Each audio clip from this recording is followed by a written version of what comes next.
Hello student, आज का जो हमारा चैप्टर है वह 8 चैप्टर है विद्युत चुंबक एवं चुंबकीय पथ के बारे में हम देखने वाले हैं इस चैप्टर में।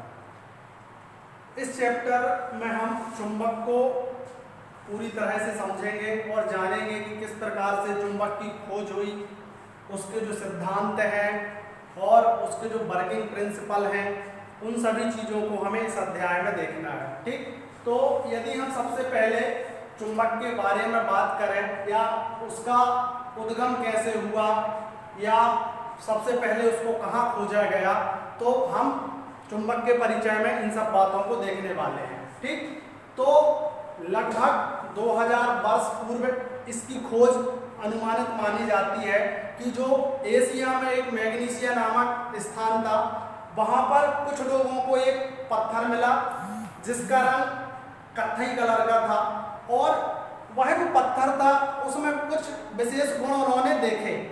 जैसे कि उन्होंने देखा कि यह जो पत्थर है वह लोहे के छोटे छोटे टुकड़ों को क्या करता है, अपनी ओर आकर्षित करता है और जब हम इस पत्थर को धागे से लटकाते हैं तो वह एक निश्चित दिशा में ही रुकता है और वह जो दिशा होती थी हर बार इसको लटकाने पर वह उत्तर दक्षिण दिशा होती थी। पहले आप लोग भी जानते थे कि जो दिशा का ज्ञान है हम कैसे करते थे, सूरज के माध्यम से करते थे। पहले इतना जानकारी थी नहीं कि पूरब है पश्चिम है, बस सूरज को देखकर ही हम अनुमान लगाते थे। उसके बाद जब यह पत्थर को खोज हुई, जिसे पहले इसको मैग्नेटाइट के नाम से जाना जाता था, फिर बाद में इसके नाम को सुधार किया या मॉडिफाई किया और बाद में इसको हम लोग आज मैग्नेट के नाम से जानते हैं या चुंबक के नाम से जानते हैं।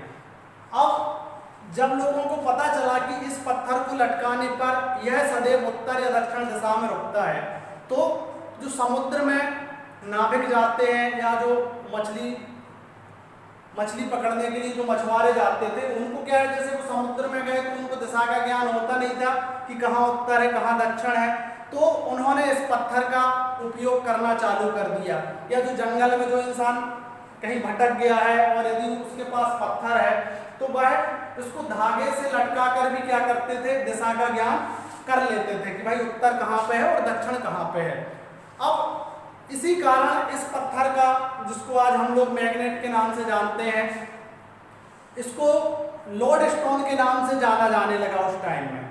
ठीक है, या जिसको हिंदी में हम बोले दिशा सूचक पत्थर या दिशा बताने वाला पत्थर। तो इस प्रकार से हमें मैग्नेटाइट या मैग्नेट या चुंबक की खोज के बारे में जानकारी इस चैप्टर में दी गई है। ठीक है, अब इसके आगे हम देखते हैं।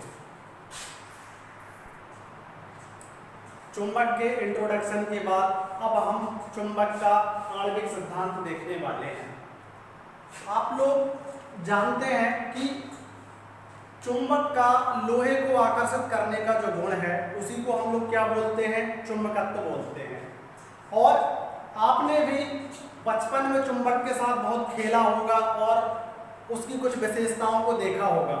जैसे कि आप सभी लोगों ने देखा होगा कि यदि एक चुंबक का टुकड़ा हमारे पास है, हम उसको तोड़कर एक या एक से अधिक टुकड़ों में बांट देते हैं, फिर भी वह चुंबक पहले के चुंबक के जैसे ही व्यवहार करता है।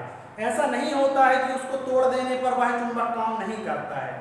जैसे कि मान लीजिए हमारे पास यह एक चुंबक है, इसमें दो ध्रुव हैं, नॉर्थ साउथ, ठीक, उत्तरी ध्रुव दक्षिणी ध्रुव। हमने इस चुंबक को क्या कर दिया, तोड़ के आधा कर दिया, एक छोटा चुंबक बना दिया। फिर भी हमारे पास इस टूटे हुए चुंबक में भी हमको क्या दो ध्रुव मिल जाएंगे, नॉर्थ और साउथ, और यह भी पहले के जैसे चुंबक की तरह ही व्यवहार करेगा। ठीक, बस अंतर ये हो सकता है कि जो बड़ा चुंबक था उसका चुंबकत्व ज्यादा हो, जो छोटा चुंबक है उसका चुंबकत्व कम हो। लेकिन यदि हम ध्रुव की बात करें तो आप इस चुंबक को तोड़कर कितने भी टुकड़े कर दें, सभी में आपको दो ध्रुव देखने को मिल जाएंगे। और यही विशेषता क्या कहलाती है, चुंबक का आणविक सिद्धांत कहलाता है कि हम किसी भी चुंबक को जब तोड़ते हैं तो वह स्वतः ही अपने आप को क्या कर लेता है, दो ध्रुव वह विकसित कर लेता है या निर्मित कर लेता है, और यही चुंबक का आणविक सिद्धांत कहलाता है। अब आप लोग भी जानते हैं कि जो चुंबक में चुंबकत्व बल है वह इसके परमाणु में उपस्थित जो इलेक्ट्रॉन होते हैं उनके कारण हमें क्या मिलता है, देखने को मिलता है। जो हमें चुंबकत्व या जो खिंचाव देखने को मिलता है वो इसके परमाणु में जो इलेक्ट्रॉन उपस्थित होते हैं उनकी वजह से हमें देखने को मिलता है। ठीक, तो सभी को समझ में आया चुंबक का आणविक सिद्धांत। ठीक है, अब हम लोग चुंबक से संबंधित कुछ विशेष पदों को देखने वाले हैं जिनके माध्यम से आप चुंबक को और अच्छी तरह से समझ जाएंगे। हम डायग्राम के माध्यम से यहाँ पर जो चुंबकीय पद हैं उनको समझाने की आपको कोशिश करेंगे। जैसे पहला है पोल या ध्रुव, दूसरा है चुंबकीय अक्ष, तीसरा है चुंबकीय उदासीन अक्ष और चौथा है चुंबकीय बल रेखा। हम इन 4 चुंबकीय पदों को एक डायग्राम के माध्यम से समझने वाले हैं। आप लोग यहाँ देखें, मान लीजिए यह एक क्षण चुंबक है। ठीक, अब यह एक चुंबक है, इसमें आपको 2 ध्रुव देखने को मिलेंगे। जैसे ये क्या हो गया, नॉर्थ हो गया और यह साउथ हो गया। ठीक, प्रत्येक चुंबक में 2 ध्रुव होते हैं, उत्तरी ध्रुव और दक्षिणी ध्रुव। इन दोनों की जो शक्ति है वह बराबर होती है और इनमें जो ध्रुव सामर्थ्य होती है वह भी बराबर होती है, और इन पर जो चुंबकीय बल रेखाएं उपस्थित होती हैं उनकी संख्या भी क्या होती है, बराबर होती है। ठीक, तो समझ में आया क्या होता है ध्रुव। ठीक, अब दूसरा है चुंबकीय अक्ष। दोनों ध्रुवों को मिलाने वाली जो काल्पनिक रेखा होती है उसको चुंबकीय अक्ष बोला जाता है। ठीक, तो यदि हम एक काल्पनिक रेखा ड्रॉ कर लें इस प्रकार से, ठीक, तो यह क्या हो जाएगी, चुंबकीय अक्ष हो जाएगा। ठीक, तो यदि हम इसकी बात करें तो यह हमारा क्या हो जाएगा, ध्रुव हो जाएगा। यह हमारा ध्रुव हो जाएगा। ठीक, इसकी यदि हम बात करें, इस रेखा की यदि हम बात करें तो यह क्या हो जाएगी, चुंबकीय अक्ष हो जाएगी, चुंबकीय अक्ष हो जाएगी। ठीक, दोनों ध्रुवों को मिलाने वाली काल्पनिक रेखा चुंबकीय अक्ष हो जाती है। तीसरा चुंबकीय उदासीन अक्ष।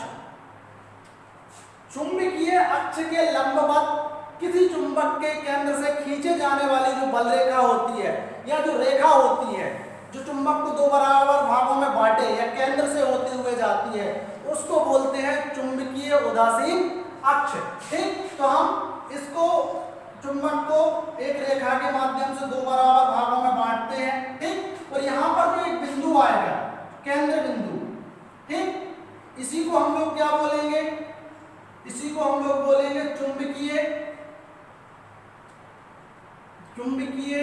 उदासीन अक्ष। ठीक, तो आया सभी लोगों को समझ में, इसको क्या बोलेंगे, चुंबकीय उदासीन अक्ष। इसकी बारे में कुछ 1-2 बातें। पहला, चुंबकीय उदासीन अक्ष चुंबक के केंद्र से होते हुए जाता है, यह चुंबक को 2 बराबर भागों में बांटता है।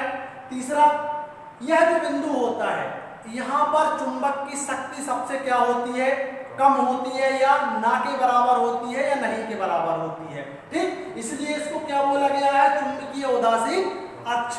ठीक, यदि आपसे कोई पूछता है कि चुंबक की पावर या शक्ति सबसे अधिक कहाँ होती है तो आप क्या बताएंगे, ध्रुवों पर। ठीक, अब कोई यदि आपसे पूछता है कौन से ध्रुव पर, तो आप ऐसा कुछ भी नहीं बताएंगे, आप बोलेंगे कि दोनों ध्रुव पर चुंबक की पावर क्या होती है, बराबर होती है या समान होती है। ठीक, अब आता है चुंबकीय बल रेखा। चुंबक के दोनों ध्रुवों को मिलाने वाली जो काल्पनिक रेखा होती है उसको हम क्या बोलते हैं, चुंबकीय बल रेखा। ठीक, तो हम यहाँ पर ड्रॉ करते हैं, आप सभी लोग देखना, और आपने इसमें 9वीं 10वीं में सब लोगों ने बनाया भी होगा, एक प्रैक्टिकल होता है। ठीक है, तो इस प्रकार से ये चुंबकीय बल रेखाएं आपको यहाँ पर देखने को मिल जाएंगी। ठीक, यह चुंबक के दोनों तरफ होती हैं। ठीक, इस प्रकार से आप लोगों ने बनाया होगा 9वीं 10वीं में जो चुंबक का प्रैक्टिकल होता है, चुंबकीय बल रेखाओं का प्रैक्टिकल।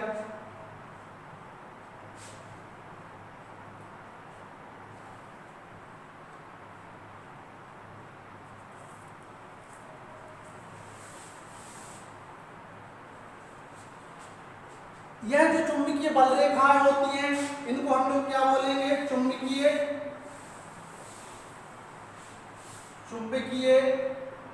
बल रेखाएं। ठीक, यह जो बल रेखाएं होती हैं यह काल्पनिक होती हैं। दूसरा, यह एक दूसरे को कभी भी प्रतिच्छेद नहीं करती हैं, ये एक दूसरे को काटती नहीं है। ठीक, इनके मध्य में एक प्रतिकर्षण बल कार्य करता है जो एक दूसरे को क्या करता है? समान दूरी पर व्यवस्थित करके रखता है। और यह चुंबक के बाहर उत्तर से दक्षिण दिशा की ओर चुंबक के बाहर यह क्या होती हैं? निर्मित होती हैं। और चुंबक के अंदर दक्षिण से उत्तर दिशा की ओर यह क्या होती हैं? निर्मित होती हैं। ठीक, यह एक दूसरे की समांतर होती हैं, यह एक दूसरे को कभी प्रतिच्छेद नहीं करती हैं। यह चुंबक के बाहर उत्तर से दक्षिण दिशा की ओर गति करती हैं, चुंबक के अंदर दक्षिण से उत्तर दिशा की ओर गति करती हैं। इनके मध्य में एक प्रतिकर्षण बल होता है। ठीक, और इन्हीं के माध्यम से, अब मान के चलिए कोई लोहे का टुकड़ा है और वह चुंबकीय बल रेखाओं के क्षेत्र में आ जाता है, इन्हीं के माध्यम से हम चुंबक के खिंचाव को या चुंबकत्व को क्या करते हैं? महसूस करते हैं। ठीक, तो समझ में आया चुंबकीय बल रेखाएं क्या होती हैं। ठीक, अब यदि आपसे कोई पूछे कि चुंबकीय बल रेखाओं की सबसे अधिक संख्या कहाँ होती है, तो आप क्या बताएंगे? ध्रुवों पर। कहाँ होती है? ध्रुवों पर। ठीक, और चुंबकीय बल रेखाओं की सबसे कम संख्या कहाँ हो जाएगी? चुंबकीय उदासीन अक्ष पर। ठीक,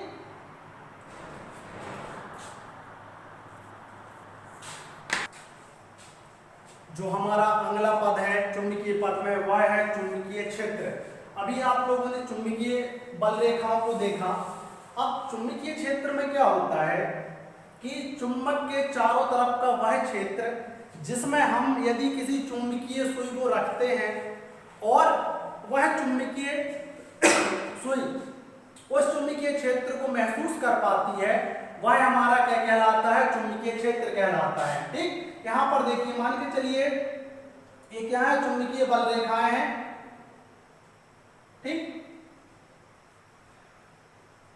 अब हमने क्या किया? यहां पर एक चुंबकीय सुई को रखा। ठीक, आप लोगों ने भी देखी होगी, इस प्रकार से चुंबकीय सुई को रखा और इस क्षेत्र में यदि चुंबकीय सुई गति करती है तो यहां पर क्या होगा? एक चुंबकीय क्षेत्र मौजूद होगा, या जिसको हम बोले एक चुंबकत्व क्षेत्र क्या होगा? मौजूद होगा। ठीक, और इसका पता लगाने के लिए जो वैज्ञानिक थे माइकल फैराडे, उन्होंने एक प्रैक्टिकल किया था और वही प्रैक्टिकल आप लोगों ने 9वीं या 10वीं में चुंबकीय बल रेखाओं का निर्माण किया था, एक क्षण चुंबक के माध्यम से और एक चुंबकीय सुई के माध्यम से, जिसमें आपने एक चुंबकीय क्षेत्र का निर्माण किया था और उसी में हमने चुंबकीय बल रेखाओं और चुंबकीय क्षेत्र का क्या किया था? अनुभव किया था। ठीक, तो सबको समझ में आया क्या होता है चुंबकीय क्षेत्र?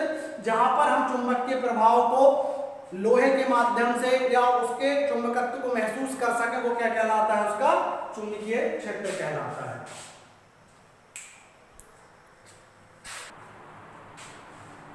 चुंबकीय पद में जो हमारा अगला पद है वह है चुंबकीय फ्लक्स। ठीक, तो यहां देखें सब लोग क्या होता है चुंबकीय फ्लक्स? चुंबकीय क्षेत्र में किसी चुंबकीय बल रेखा के लंबवत तल में से गुजरने वाली चुंबकीय बल रेखाओं की कुल संख्या क्या कहलाती है? उसका फ्लक्स कहलाती है। ठीक, अब यहां पर देखिए, मान के चलिए ये चुंबकीय क्षेत्र है, कोई भी चुंबकीय बल रेखा ले लीजिए, उसके लंबवत तल में से मान के चलिए हमने एक तल रख दिया यहाँ पर।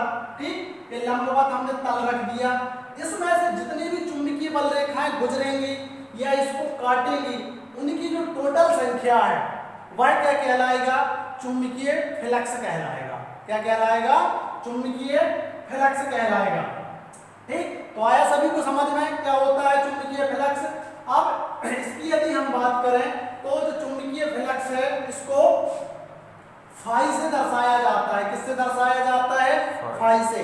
और इसका एसआई मात्रक की यदि हम बात करें, एसआई मात्रक, ठीक, तो जो इसका एसआई मात्रक है वो क्या होता है, वेबर होता है। क्या होता है, वेबर होता है। ठीक, इसका एक अन्य मात्रक भी होता है जिसको मैक्सवेल बोलते हैं। ठीक, और वह है 1 वेबर बराबर 10⁸ मैक्सवेल होता है। 10⁸ क्या होता है, मैक्सवेल होता है।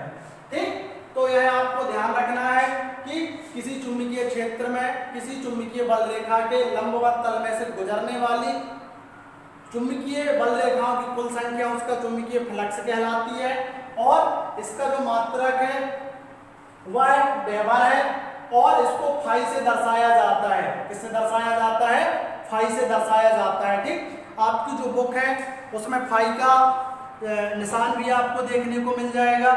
ठीक है, या इस प्रकार से ऐसा आप 0 को बनाकर उसको यदि आप काट देंगे तो यह फाई का क्या हो जाता है, सिंबल हो जाता है। ठीक, तो आया समझ में। ठीक है, ओके। चुंबकीय पद में जो हमारा अगला चुंबकीय पद है वह है चुंबकीय फ्लक्स घनत्व। अभी आपने फ्लक्स घनत्व देखा था। फ्लक्स घनत्व क्या होता है, किसी चुंबकीय क्षेत्र में किसी चुंबकीय बल रेखा के लंबवत तल में से गुजरने वाली जो चुंबकीय बल रेखाओं की कुल संख्या होती है वह आपका चुंबकीय फ्लक्स घनत्व कहलाती है। इसमें अंतर बस इतना हो जाता है कि फ्लक्स घनत्व लगने पर हम क्या करते हैं, अभी हम क्या कर रहे थे, पूरा क्षेत्र ले रहे थे, लेकिन यहां पर हम क्या करेंगे, किसी एक भाग, ठीक, या इकाई क्षेत्रफल में से गुजरने वाली जो चुंबकीय बल रेखाओं की संख्या होती है उसको हम चुंबकीय फ्लक्स घनत्व बोल रहे थे। ठीक, चुंबकीय फ्लक्स में हम इकाई क्षेत्रफल में से गुजरने वाली चुंबकीय बल रेखाओं की कुल संख्या लेते हैं, लेकिन चुंबकीय फ्लक्स घनत्व में हम क्या करते हैं, इसके इकाई क्षेत्रफल से, मान लीजिए इकाई क्षेत्रफल है और इसमें से जितनी चुंबकीय बल रेखाएं गुजरेंगी उनकी जो संख्या रहेगी वह क्या कहलाएगी, चुंबकीय फ्लक्स घनत्व कहलाएगी। ठीक है, और इसको हम किससे दर्शाते हैं, b से दर्शाते हैं, और b बराबर क्या हो जाता है, φ/a, मतलब चुंबकीय बल रेखाओं की कुल संख्या बटे एक क्षेत्र में से वो गुजरी है।